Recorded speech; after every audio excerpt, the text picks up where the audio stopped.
Think of the, what will we even call it? The short guy movement.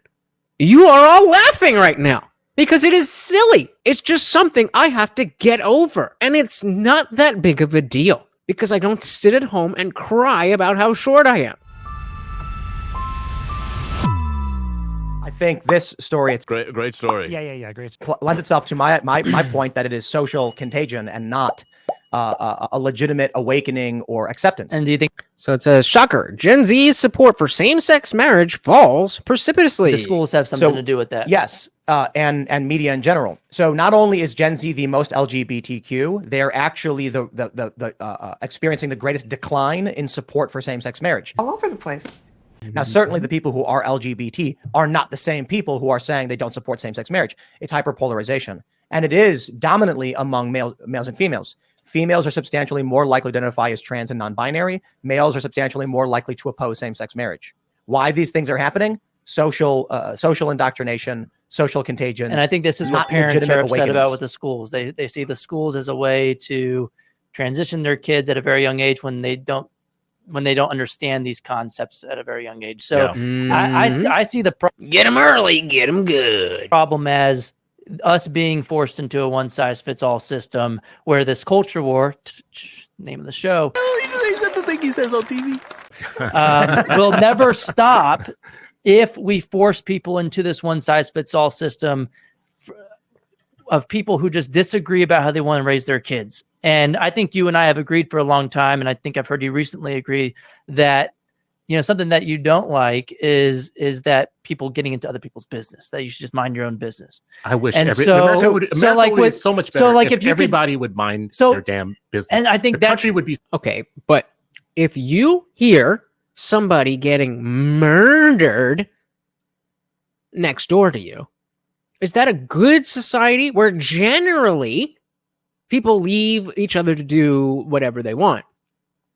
But we have, again, what Tim was talking about earlier, community that like, hey, they're, I know that they fight a lot and he drinks a lot and he, whatever. So I that's whatever. But now she's fucking screaming and I'm hearing shit, go all over the place. Are you saying that you wouldn't at least, maybe you don't got to call the cops. No snitching. At least go over, hey guys, just want to make sure everything's okay. You're just going to, ain't my house, ain't my problem. Because that's what we're talking about. It's not about, you get to do whatever you want. Yeah, you get to do whatever you want within a certain spectrum of acceptable behavior. And mutilating children? Okay, that's probably a principle. Is not within that spectrum for 99% of people. Zibby said the late 90s and early 2000s say otherwise. Gay was fine then, except maybe forcing the church to marry you. Yup. Now, again, I'm not going to say that there's no that there was no stigma. That's why people always say there's no stigma anymore. But like, there's stigma to a lot of shit. I'm still waiting. Can you imagine what it would look like if people who experience things because they were black or because they were women or because they were trans? Think of the what would we even call it? I don't know. But the short guy movement. Like a short stack dude. You are all laughing right now because it is silly. It's just something I have to get over. And it's not that big of a deal because I don't sit at home and cry about how short I am. The stigma was fading fast. What? There's no stigma anymore. Until all this. And then what did we just see? That millennials are all for gay marriage. But then you get a reversal.